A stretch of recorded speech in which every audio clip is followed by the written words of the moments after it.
Hey guys, and welcome to the Working Money channel. Here's the coin market cap today, guys. Market cap at 357.3 billion, right up here. So cryptocurrency still gaining, but not at the momentum that we saw it last week. But notice that Bitcoin dominance is also slipping. We have seen that over the last little while. It has been a consistent feature, I suppose, of this rally. So Bitcoin trading at 11,695, Ethereum at 391, XRP at 0.291, so about 29 cents for XRP. Bitcoin down slightly, 0.66%, Ethereum up slightly, 0.37%, and XRP down within the last 24 hours, 2.04%.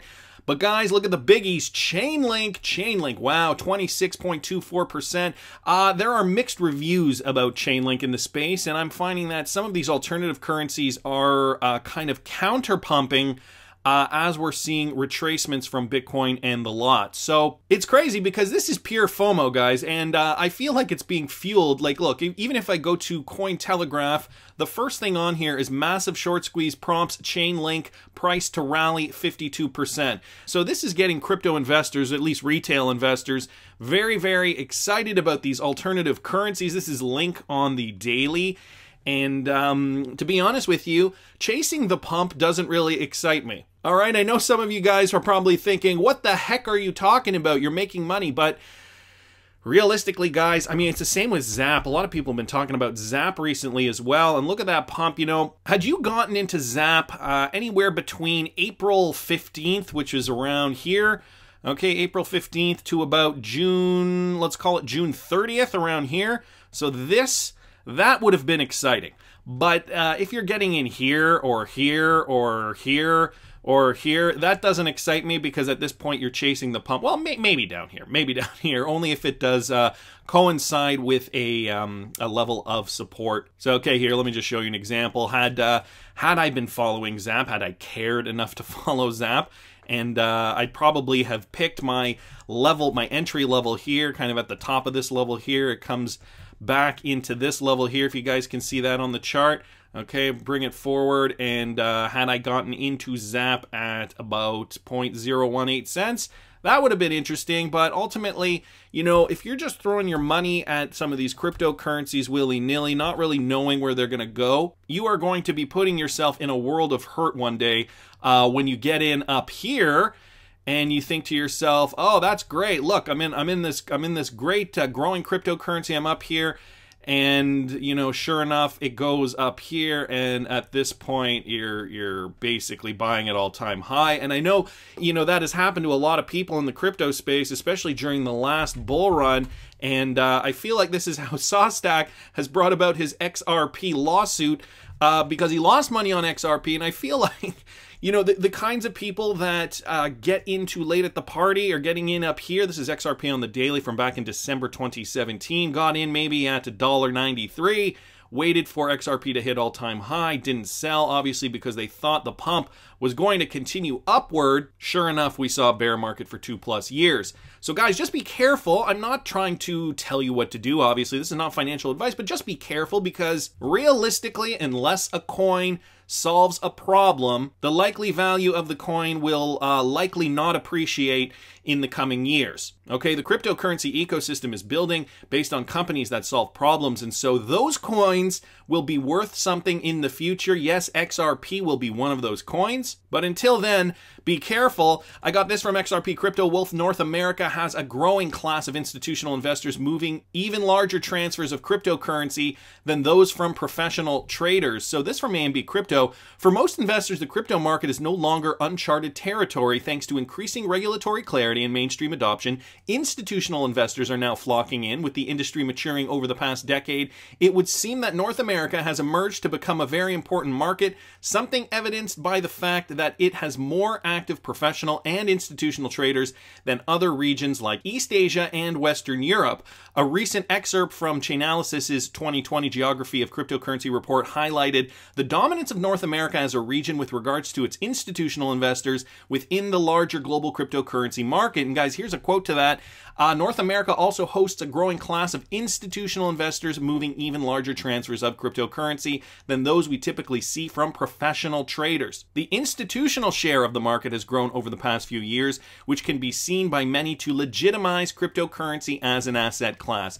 So just to go back to this, I didn't want to burst your bubble about your potential Zap earnings or your potential Chainlink earnings. All I'm saying is, it's great. Don't get greedy. Don't get too greedy, because these coins tend to fall. And this is just advice from somebody who's been trading for a long, long time, not just cryptocurrencies, but anything. Okay, the pump is only going to last for so long before it dumps. And when you see something pump hard, chances are it will also dump hard. So don't get greedy. Take profits off the table when you see some profits. And do tell me in the comments, if you have made some money on Zap or Chainlink, did you take your profits? How much have you made so far? Are you reinvesting them in something more secure? Are you not? Are you risking it all? Tell me in the comments, guys. I'm curious to know who watches this channel. I get a sense sometimes of who's watching, but other times I get surprised. Anyway, gonna keep moving along here. Ripple also posted this, a principal software engineer position at the company. Ripple is the world, so it talks a little bit about the company here. The principal software engineer at the company, and this position will help lead the design of the next generation of payment applications that enable banks to instantly settle cross-border payments to create the Internet of Value. Ripple's distributed financial technology outperforms today's banking infrastructure by driving down costs. So it gives a little bit of a description on what Ripple does and what they're looking for: 12 plus years of hands-on software development experience on large-scale distributed systems with at least 5 to 7 plus years in Java. And so here are some of the techie requirements, but just goes to show you that Ripple still building the infrastructure, still needing these high-level positions to kind of oversee the entire team to continue to build upon the XRPL and to continue to improve their systems. They're not just sitting back on their laurels and saying, okay, we've done our job, let the banks adopt and let's just rake in the cash. No, they're not doing that. They are continuing to build. They are continuing to improve, because there are always cryptocurrency projects that are going to be created, and there are always going to be competitors in the space. So they have to be on alert, be ready, and be innovative, just in order to maintain that crucial position on the world stage that will essentially dominate the cross-border payments industry. Look at their competitor Swift, a great example of somebody who did not do that, sat on their laurels, working off 40-year-old technology, and sure enough, enter Ripple, and now look at what they have to do. They have to scramble in order to keep up. So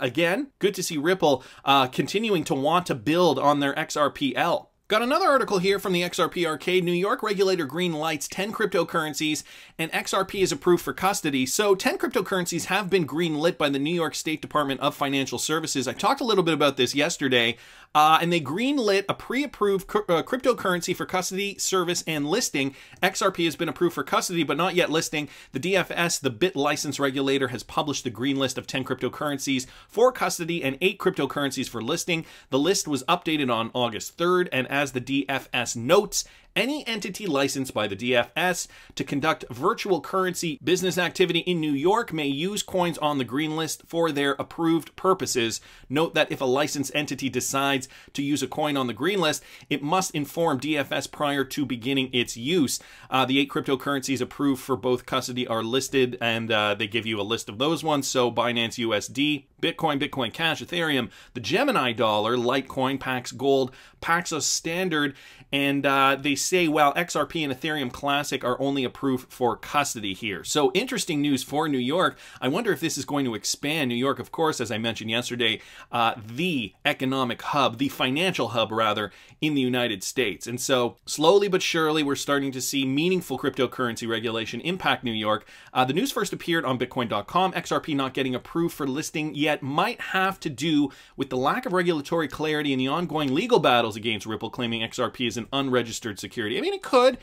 It certainly could. I feel like that is a lot of noise, though, and that we will get past this, guys, and I do think that we will indeed see a Zap-like surge for XRP once we do get a final ruling from the court about XRP not being a security. I could see FOMO pump XRP in a similar fashion, and you know what? That'll be great. Everybody will get excited. Even if it pumped it past all-time highs, it'd be great. But you still have to be careful, because if it is a FOMO pump, it will likely come right back down again. And I mean, guys, we've seen it in the past. We've seen FOMO pump Bitcoin, and look at how much Bitcoin retraced.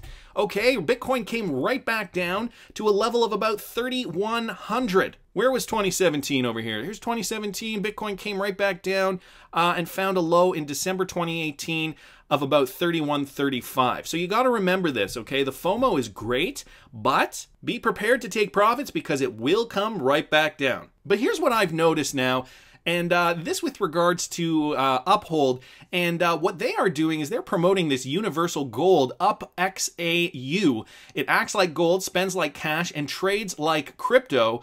And we are starting to see this more and more. So it is a product tied to the price of gold. You can purchase it, and from your Uphold card, you can actually use that to spend against it. So if you want to buy a hamburger or clothing or whatever you want to buy, you can use your card, and it's like taking a little chip off that old gold block. And so I saw this ad and I thought it was interesting because this is the exact kind of thing XRP is going to do on that grand scale one day. You are going to be able to buy, sell, trade, spend using many different asset classes in the future, including gold, silver, other precious metals. You'll be able to trade in all kinds of different fiat currencies, and that mechanism that will do all the heavy lifting in the background will be XRP. This is why it's going to be valuable. And guys, this from the Rock XRP at LuckyJohn_XRP on Twitter posted this, and I know a lot of you guys are talking about this. This from the Daily Hodl: XRP will be one of the few crypto assets to survive.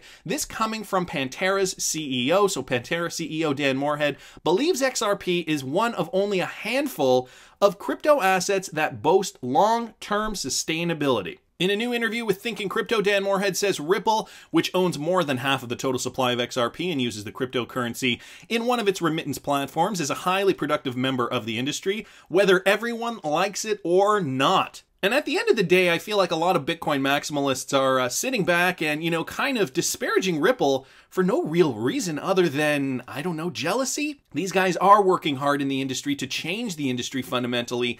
And anyway, I'm not going to get into Bitcoin maxis at this point. I think Ripple has done a great job. Okay, this is a quote from Dan Morehead. I think Ripple has done a great job. They are one of the big enterprises in our business, and they have hundreds of engineers building a lot of code and shipping code, and they're doing it in a little bit of a different way. I know there's a lot of purists in the industry that get almost religious about, oh, it's not totally decentralized or it's whatever. It's the same thing with central bank coins. They're not decentralized, but we'll need that too, right?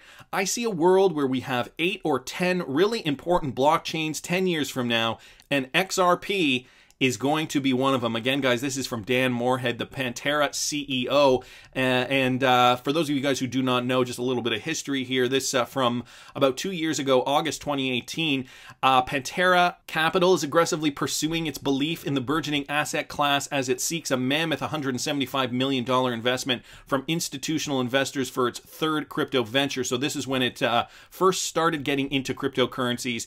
And some of the companies that Pantera is invested in includes Ripple Labs, Bitcoin Vault Service, Xapo, Payment Application, Circle, and Bitcoin Wallet Abra, among others. So they are invested in Ripple Labs. They do see potential for Ripple and XRP, and Dan Morehead is coming out here and saying it. So they were an early investor in Ripple along 49 other blockchain startups. Morehead says it's smarter to place multiple bets in an industry instead of hoping that one crypto company coin takes over the entire market. And I've maintained this as well, guys. You know, it's good to have a big XRP position, but as I've said, that is only part of my position. I am interested in Bitcoin. I do hold Bitcoin. I do hold other cryptocurrencies as well. I have been talking about Binance Coin of late and VeChain as well. So this is Binance Coin on the daily for those of you guys interested. The one thing I found interesting, and I hadn't found this out until recently, and I'm kind of a little embarrassed to say this, but Binance's trend on the weekly, you can see, has been nothing but rallies, rallies, rallies, okay? So it was introduced in July 2017. We saw a pump, and then, of course, the bull run of 2017 saw it surge just like other coins. It came back down, but then made a new all-time high in July 2019, came back down. This is the pandemic, okay, and now still surging again. So Binance Coin, certainly something I think you guys should look into. Again, not financial advice. And VeChain, of course, guys, VeChain does solve a problem, and we've seen some significant movement for VeChain as well in this crypto bull run.